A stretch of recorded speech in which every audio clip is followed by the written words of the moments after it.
Se a matemática diz que 1 mais 1 são 2, bom, a mente humana descansa, certo? Com certeza. A gente adora uma clareza. A gente adora caixas bem definidas, geometria perfeita. Mas o que acontece quando a história convida a gente a olhar para uma realidade que, estilhaça toda essa lógica estruturada? Aí a coisa complica. Complica muito. Mas antes da gente entrar nesse labirinto, que a paz de uma bênção divina acompanhe o dia de todos que nos ouvem. Porque, olha, a nossa jornada de hoje vai exigir que a régua da matemática comum fique do lado de fora da porta. Vai precisar de um espaço enorme para o assombro. Exato. E é com esse espírito de reverência que a gente vai mergulhar nas páginas de um monumento intelectual, o clássico livro Teologia Sistemática. Escrito pelo renomado Louis Berkhof. Uma obra de peso, um peso gigantesco. E o nosso foco hoje é especificamente o capítulo 31 desse livro. A nossa missão aqui é explorar o que o próprio Berkhof chama de o milagre dos milagres. E o supremo paradoxo, como ele bem diz. Isso, supremo paradoxo. A unipersonalidade de Cristo. Ou seja, a alegação de que o Deus infinito e o homem finito estão unidos, de forma indissolúvel numa única pessoa. O que para a cabeça humana é quase um curto-circuito, né? Totalmente. A gente vai entender como esse abismo teológico tem sido debatido e defendido pelos séculos. Certo, vamos desempacotar isso. O texto do Berkhof arrasta a gente direto para o ano de 451 d.C. O famoso Concílio de Calcedônia. Esse mesmo. Como é que um debate de mais de 1.500 anos ainda dita as regras hoje? Porque, lendo as notas, parece que a intenção deles lá não era desvendar o mistério. O que, para ser sincero, soa meio frustrante para quem quer respostas exatas, né? Mas o que é fascinante aqui é justamente a postura deles em 451. Imagina o cenário. Os maiores líderes da época, diante desse problema colossal que é a identidade de Jesus. O instinto seria tentar criar um manual de instruções, eu imagino. Exatamente. Descar o mistério. Fazer um diagrama de como a encarnação funciona. Mas a genialidade de Calcedônia foi fazer o oposto. A declaração final deles ela é fortemente negativa. Negativa no sentido de não tentar explicar a mecânica da coisa. Em vez de construir uma ponte sobre o abismo para nossa razão atravessar, eles construíram cercas ao redor desse abismo. Cercas para delimitar até onde a mente pode ir antes de cair na heresia. Isso, perfeito. O concílio cravou que Cristo tem duas naturezas, a divina e a humana. E para blindar isso, usaram 4 palavras essenciais: inconfusas, imutáveis, indivisíveis e inseparáveis. Ou seja, ninguém sabe como o finito e o infinito se unem, mas sabemos que se alguém disser que elas se misturaram ou que podem ser separadas, já era. Abandonou a verdade. É uma proteção, sabe? Entendi. Mas aí a gente esbarra num problema de vocabulário que confunde muita gente hoje em dia. Berkhof é super preciso com as palavras. Então precisamos clarear algo. Qual é a diferença fundamental entre natureza e pessoa no texto dele? No dia a dia a gente usa como sinônimo, né? Sim, a gente fala, a pessoa tem uma natureza boa, tudo meio misturado. Pois é, mas para o Berkhof e para a teologia, a distinção é a espinha dorsal de tudo. Natureza é a soma das qualidades essenciais de uma substância, é o que faz algo ser o que é. Tipo o intelecto, as emoções, a biologia. A vontade também. Tudo isso é natureza. Já a pessoa é uma categoria superior. É o sujeito completo, independente, que tem a razão e que possui essa natureza. O agente da coisa toda. Exato. Nas palavras do Berkhof, a pessoa é a natureza acrescida de uma subsistência independente. É o eu que age. Tá, deixa eu propor uma analogia aqui, puxando para o mundo da tecnologia, para ver se fica mais visual. Adoro analogias, manda. É como se a natureza fosse o sistema operacional básico de um computador. A humanidade seria o software completo, com memória, limites de processamento, tudo mais. Certo. Mas a pessoa seria o usuário independente. Quem senta na cadeira, digita as senhas, toma as decisões e opera esse sistema, sabe? A natureza é a ferramenta e a pessoa é o agente. Faz sentido na visão do Berkhof? Nossa, faz todo sentido. É muito útil para visualizar o drama interno dessa formulação toda. O Berkhof enfatiza bem isso. que o Logos, o Filho de Deus, assumiu uma natureza humana e não uma pessoa humana. Ele assumiu o sistema operacional recém-criado, então. Isso. Ele habitou o sistema desde a concepção. O perigo de dizer que ele assumiu uma pessoa seria catastrófico. Porque aí seriam dois usuários disputando o mesmo teclado. Exatamente. Duas consciências brigando no mesmo corpo. Teríamos duas pessoas no mediador, o que destrói a unidade de Cristo totalmente. Mas peraí, tem uma provocação inevitável aí. Se a natureza humana de Cristo é só esse sistema operacional e não é uma pessoa por si só, isso não significa que ela é oca? Como assim, oca? Tipo, impessoal, como se faltasse algo nela, fazendo de Jesus menos humano do que qualquer um de nós. Ah, essa é a armadilha clássica onde muitos críticos caíram ao longo do tempo. Mas o Berkoff antecipa isso com um rigor impressionante. Ele deixa bem claro que a natureza humana não é impessoal, não é uma voz ou um robô vazio. E qual o termo que ele usa, então? Ele resgata o termo técnico impessoal, com I, N. Impessoal. Quer dizer que a personalidade dela existe, tipo, dentro de outra. Perfeitamente. Significa que a natureza humana dele nunca ficou flutuando no vácuo ou esperando ser adotada, sabe? Desde o primeiro instante, ela já encontrou a existência pessoal dela na pessoa do Logos. Então não falta nada. Nada. Nenhuma engrenagem ficou de fora, ela é completa, mas a âncora dela, o eu que sustenta tudo, é eterno e divino. É aqui que a coisa fica realmente interessante, porque hoje em dia a gente vive numa era pós-Freud, super viciada em psicologia, a gente associa logo a vontade e a consciência à pessoa, à identidade. Sim, a gente acha que somos aquilo que desejamos. Exato. Mas o Berkoff vai na contramão. Ele afirma que, na visão da igreja, a consciência e a vontade pertencem à natureza e não à pessoa.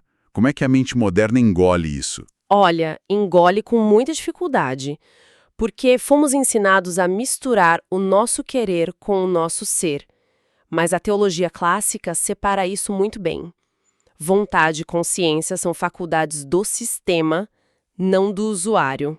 Então, já que Cristo tem duas naturezas inconfusas, Ele possui duas vontades e duas consciências, uma divina e infinita, e outra humana e finita. isso mesmo, mas o mistério maravilhoso é que elas nunca entram em choque, porque elas são harmonizadas por um único sujeito, a pessoa do Logos. E essa harmonização impede aquele negócio que o Berkoff chama de tertium quid, né? O famoso tertium quid, a terceira realidade, porque dá muita vontade de tentar resolver o mistério misturando tudo. É tipo pegar a tinta azul e amarela, misturar e acabar com verde. Essa analogia das tintas é perfeita para descrever o erro. Se a divindade e a humanidade fossem misturadas assim, seria uma tragédia teológica. A tinta verde não é nem azul nem amarela. Pois é. Se o divino fosse humanizado, perdia a infinitude. Se o humano fosse divinizado, perdia a limitação. Cristo ia virar um mutante, uma anomalia cósmica incapaz de salvar a gente. E o Berkoff diz que a prova de que essa mistura não rolou está na própria Bíblia, num silêncio que grita muito alto. O fato dele nunca falar no plural sobre si mesmo. Isso. No Antigo Testamento, a Trindade fala, façamos o homem. Tem um nós, um diálogo lá dentro. Mas nos evangelhos, Jesus nunca tem essa esquizofrenia. É sempre eu. Uma observação crucial. Não tem um comitê interno tomando decisões. A natureza humana não senta para bater papo com a divina. O mediador usa um eu singular sempre. Exato. Quando ele diz que tem sede e quando diz antes que Abraão existisse, eu sou, é o mesmo sujeito inquebrável ali. Mas aí a gente chega na pergunta que é uma verdadeira pedra de tropeço. Qual delas? A questão da dor.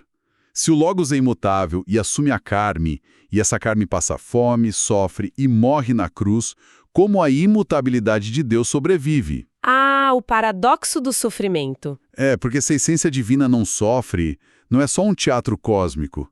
Deus terceirizando a dor para o corpo humano e esvaziando o peso da cruz. Não é teatro nenhum, justamente por causa daquela precisão da união que a gente falou.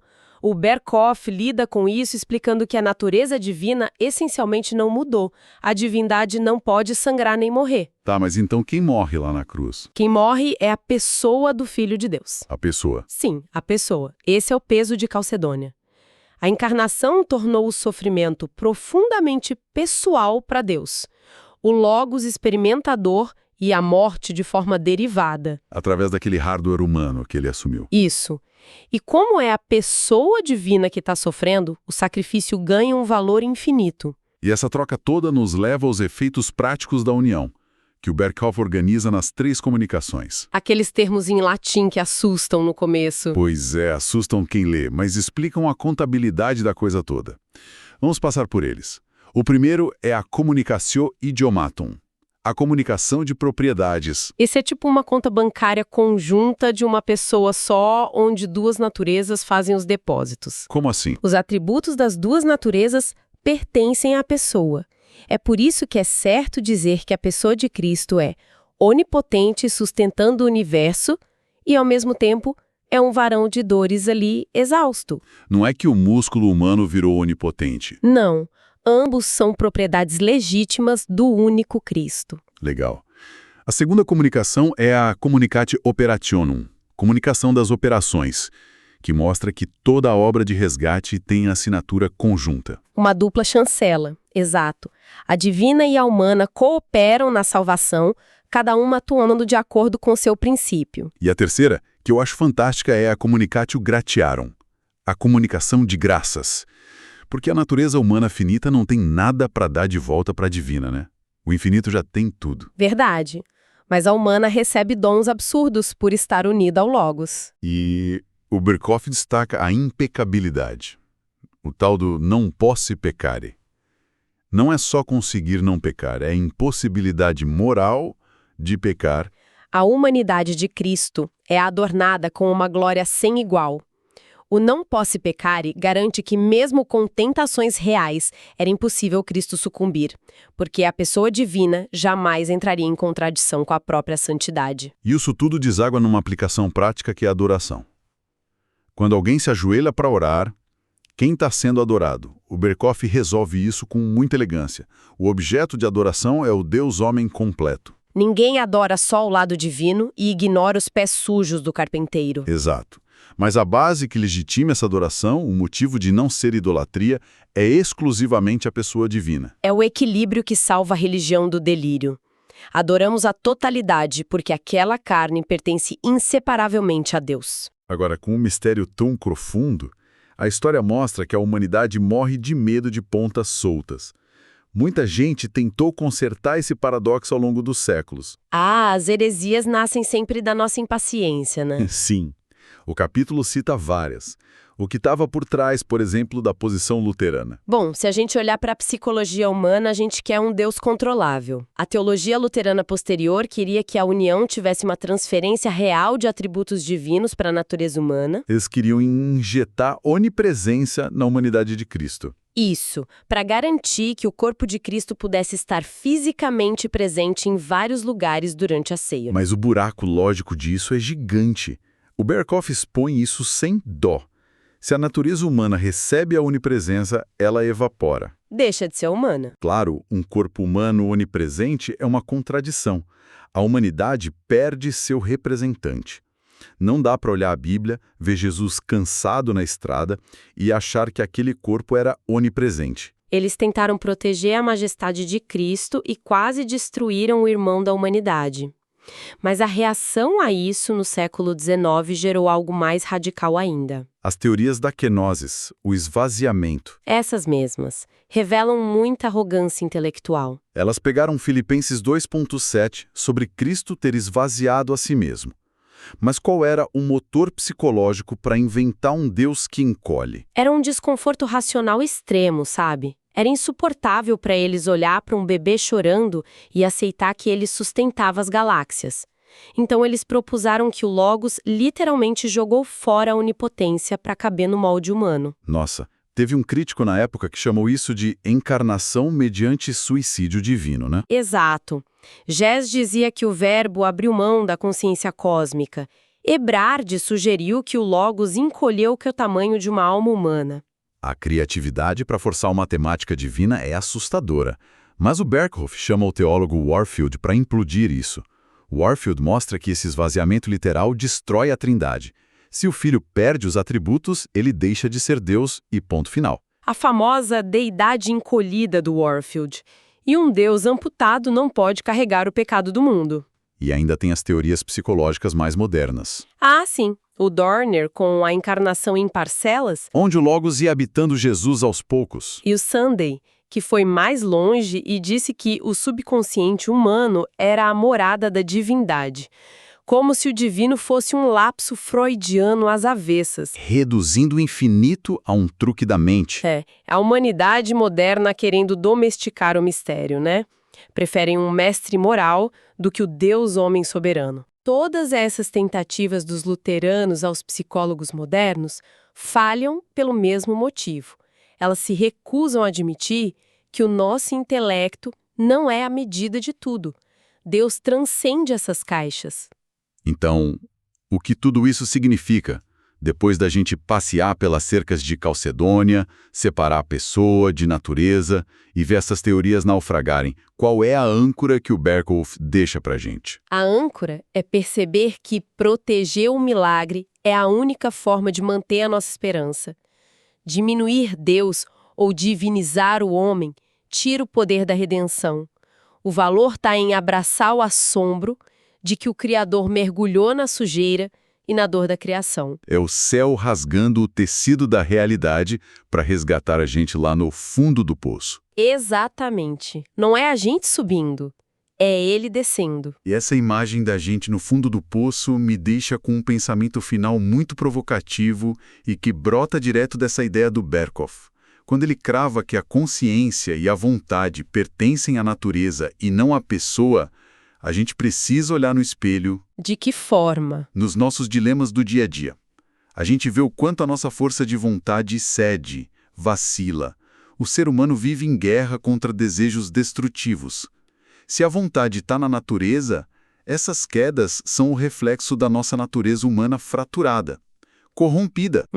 Faz muito sentido. Diante disso, o fato histórico de Cristo ter assumido uma natureza humana perfeita, inquebrável, e ter triunfado com ela, não é só teoria. É a restauração do molde original.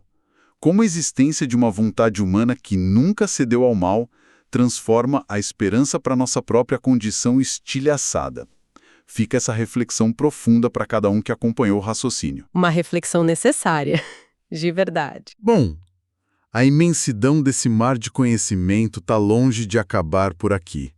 É com grande entusiasmo que informo a todos que teremos um novo episódio desse mesmo livro, A Teologia Sistemática, de Louis Berkhoff. Ainda tem muita coisa para explorar juntos. Com certeza. Agradecemos imensamente a companhia de cada um para enfrentar essas profundezas hoje. Deus abençoe todos os ouvintes.